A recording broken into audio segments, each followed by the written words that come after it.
Well, hello, YouTube. We're gonna do this kind of fast. What I got here is a Homelite. It is a Super XL. Get that in the camera so you can see it. Got a little solid on it. Took off that decal. What we're gonna do is we're gonna open up the air box, and what we're gonna do is rebuild this carburetor today. And it's simple as popping this off, popping this old filter off, which we're gonna replace here in a few days when it comes in the mail.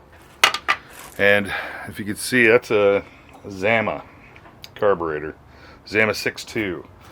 There's a few different carburetors that came with this model, and from what I've seen in the research, I didn't find any of the Zamas. There's a bunch of other ones, but it should be relatively pretty simple.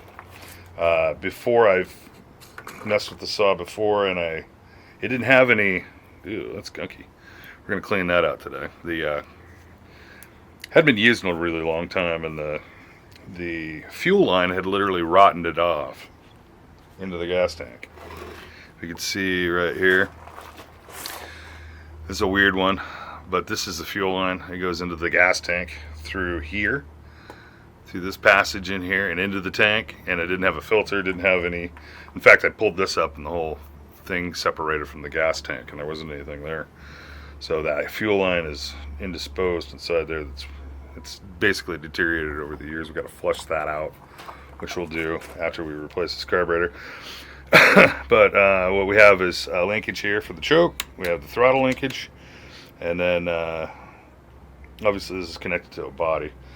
I didn't know, and it took me a couple videos finding, but there's two screws back here, and they're long. They actually go into the body clear to here. So what we're going to do is remove those, and we'll get back to you soon. Alright, well, we're at this point. We have the carburetor off.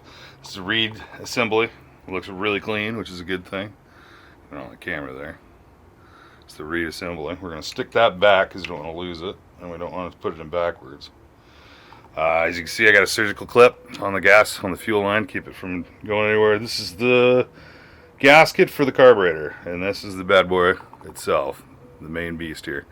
This is your low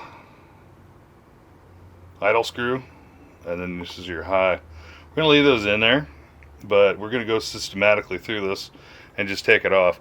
And remember, there's a clip for your, there's a clip right here. This is for your choke. You don't want to lose this. It's super tiny. I don't know if you can see that or not. That's super tiny. Make sure you set that aside along with the bolts. These bolts are really long, if you can see that. So that carburetor sits in there like so, runs through the carburetor, through the reed, and into the body of the saw. So they are long-winded, to warn you, and they're size 8. I was able to get 30 seconds open it on there to loosen it up. I'm just going to go through this and probably do a break apart, and then we'll get back. I'm having problems about length on this, so I'm just going to, we'll pause it.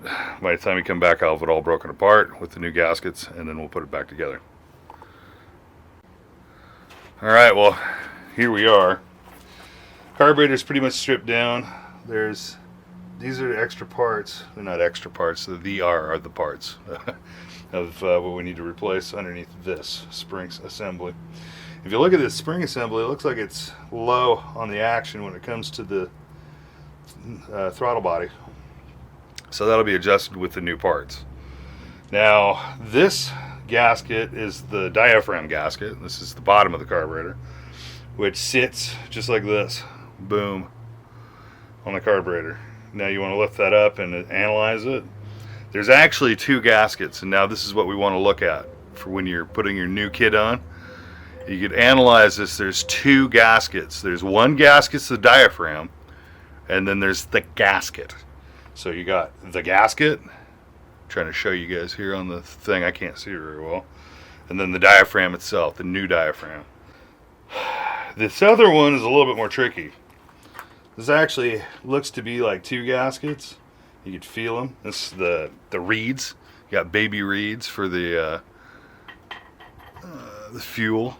They'll supple over the holes for where the air is getting drawn from the low and the high. It's hard to see because I got a white. I don't have anything white underneath this. So like went like this, you probably wouldn't recommend doing that if it's not very clean. Those little reeds there, those where the gas passes through.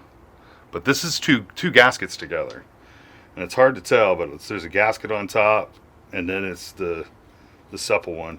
If you could feel that, it's almost like a material where the circle is. There's that diaphragm circle right here. You can see it right there. That's technically this.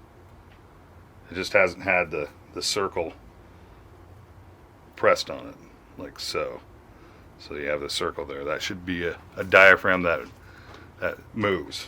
So what we're going to do here is we're going to pop this valve out. What you want to do is put your Phillips there.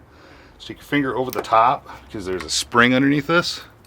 Let's see it. There's a spring under there, so we get that screw loose, and that whole piece is going to pop right out.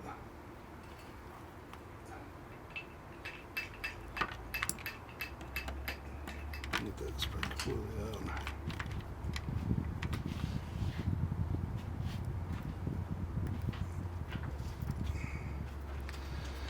And of course, it's long-winded. All that screw is holding that lever in. So we're going to pull this lever out, set it aside. We're going to put that spring out to the side, and we're going to put the new spring in so we don't lose it. And this needle we're going to take out, set it aside. Grab this other needle. They look pretty similar.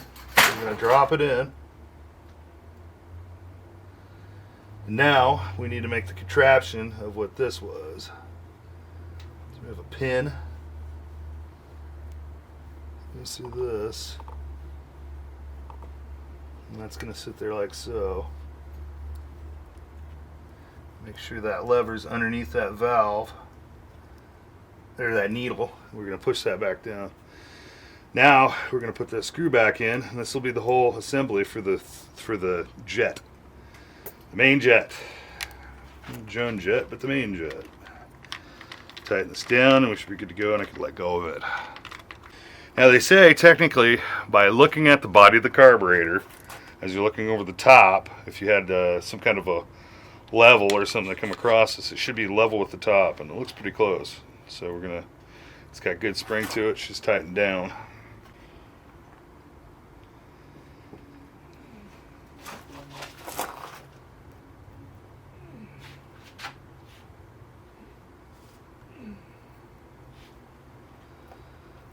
The way it feels like it sits like this on top of this.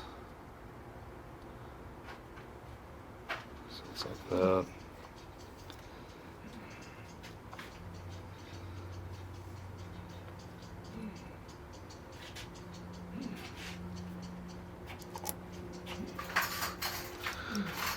Put these screws in.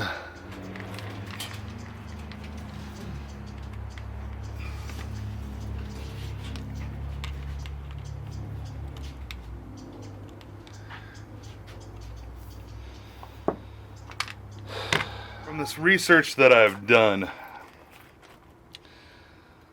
the low screw, you want a factory from was it Homelite? They suggest you turn it all the way in snugly and then back it out one full turn, and then the high you're supposed to back out a turn and a half. From the person that I've watched the video on how to, recommended the opposite. I'm putting these back in. Not tight, just snug. We'll deal with them later. We'll deal with them when we're putting it back, the carburetor back together. So we're at the instance now where everything is replaced, except for that plug. You try picking it up, but I don't know if it's gonna. It's not a pick hole. I'm looking at it, that's a jet hole. That's not a pick hole. I really don't want to screw it up. So we're just gonna leave it in there, I guess, because it looks like it's in well enough condition. It's not bent or broke, so we're gonna Put all these excess parts in a bag.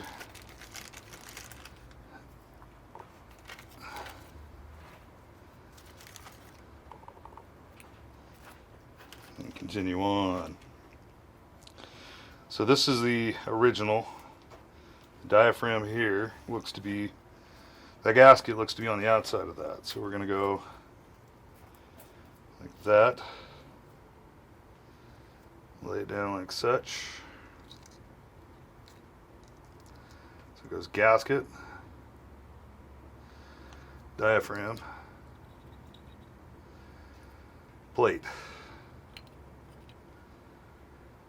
We'll put the rest of these screws back together.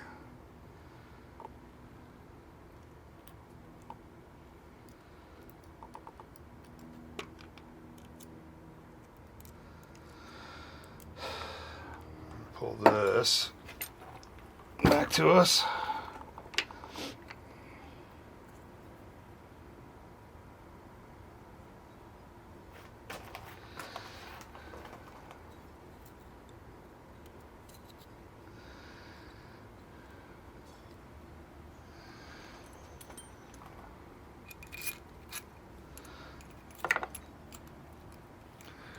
I don't know if you can see this or not, but I'm going to put this back in. When we're going to do that, we're going to put the linkage back on. That one seemed to be the pain in the ass. Put that linkage back on.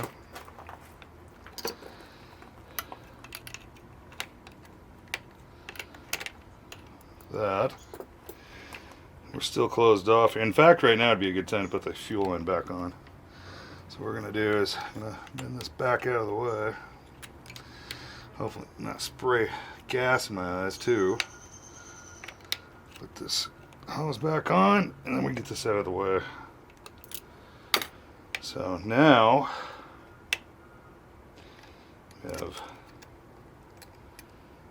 main components of this back together. The cotter pin thing. This is going to be tricky. I don't know if you can see this or not. Nope. Better. I'm going to take the cotter pin, clamp that down, and squeeze it in there. Oops. Shit. I made it way worse than.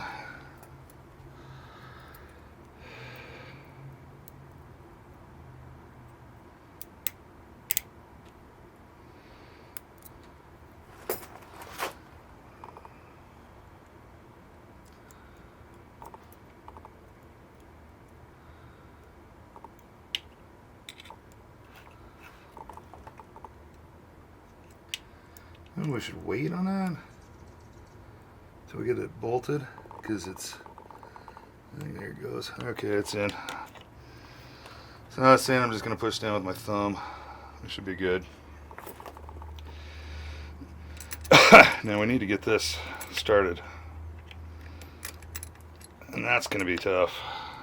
We're kind of in there. I'm going to put this bolt in so we can line it up a little bit better. In fact, I might be able to run that in. That'd be nice. Be the opposite way I took it out. Oh crap, I almost forgot. Get that bracket on there.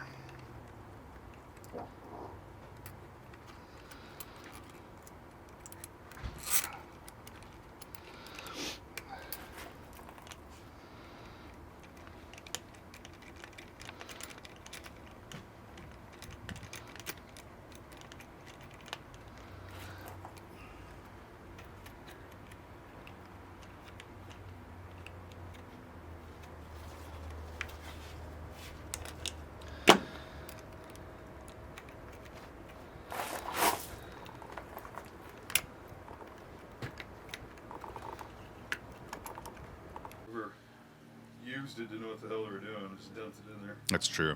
Whoever used it last, they just dumped a bunch of two-stroke oil in there and then expected it to work. And it was, the ratio was silly. It was like, it was all oil and very little bit of gas. So as we're going through this, I just want to make this as simple and as quick as easy as possible because I don't want to debate you guys or clickbait you to the finish of the end of this rebuild. Basically, this is I'm going to speed this up a little bit. I just pull off the carburetor air filter, get in there and give it a few pulls until it fires up, and it will fire up right here. I think it's gonna be loud, so we'll take it down a little bit. It chokes on. If you notice right here, there's a lot of bubbles coming up from the air.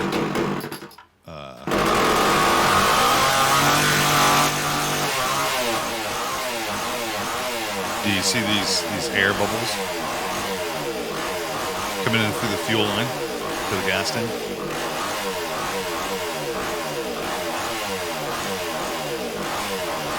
A lot of this smoke is it's residue from the thicker two-stroke mix. Whoever did it just dumped it into the saw, and I had to drain it, obviously, because we were trying to get it running. So the carburetor itself was fine. It was built, it works, pretty okay. If you noticed all those bubbles, that's air. So as I think when I took this carburetor out, I think the little bit of tension through here must have pulled the filter up through the gas tank and above the fuel line. Like it snaked, so the filter was pointing upward. And so, like, when just the little bit of gas that I stuck in there was enough. It was a little bit of gas, but it wasn't enough. So, basically, to get to the end of this video, what happened is like prior to cleaning this out, and what I didn't put in the video was when I was cleaning it out with, I was cleaning out the two jets, the high and the low idle screws. I took them out and I blew it out with some carburetor cleaner. Well, as I did, it shot straight up in my face, and it got in my eyes, and it set me off. Second of all, once we get it all together and was doing this, I ended up burning myself up on the exhaust a little bit later in this part of the video. So I just gave up. I was like, I'm done. I've had enough. I know when to tap out. So I came back the next day and went at it, and what it was exactly those problems. It was there was too much air getting in through that filter. So what I did is just reroute the filter down to the very bottom of the gas tank, which I thought I did in the beginning, but I obviously didn't. And I set my idle screw. My idle screw is backed out all the way. So you got to realize that it wasn't even touching the linkage.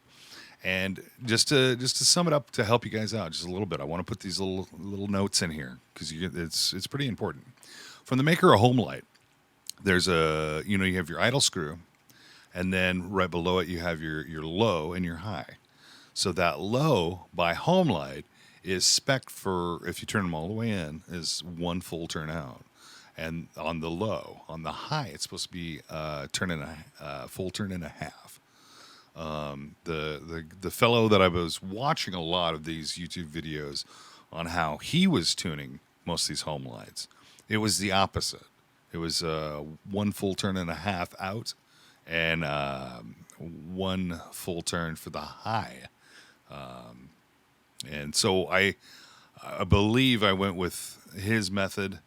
And the next day when I went up, I made sure that it had full fuel, and I set that idle screw. And I tell you what, man, that thing purred like a kitten. I was able to take it out. It was perfect. It sat perfect. The chain didn't have any pull or creep on it. You could sit there and have a fairly decent idle. I took it out and limbed a few trees out in the back. I think, being of the age of this saw and the use it used to get, it was my father's, and he's up in the age. He's in his 70s. I don't know the year of the saw, but it has been put in work, over the years. We used to heat our house with it, for years until we ended up getting central heat. But anyway, I hope this helps anybody out there that's struggling, because I know that not only with the Homelite having this type of carburetor, they're also put in other things, like weed whackers and rototillers and stuff like that. So I'm hoping that if anything, this helps somebody out there, because it wasn't out there for me. So I figured, why not record it and put it out there, and hopefully it could help somebody else. So with that, I'm gonna leave you at that. And thank you for watching. If you like this, and it's kind of a little bit, it's not really my tea. Usually it's like video stuff and photography stuff. But I'm just going to throw this in the miscellaneous stuff. And if you liked it, like and subscribe, and I appreciate it. Anyway, thank you, and have a good night.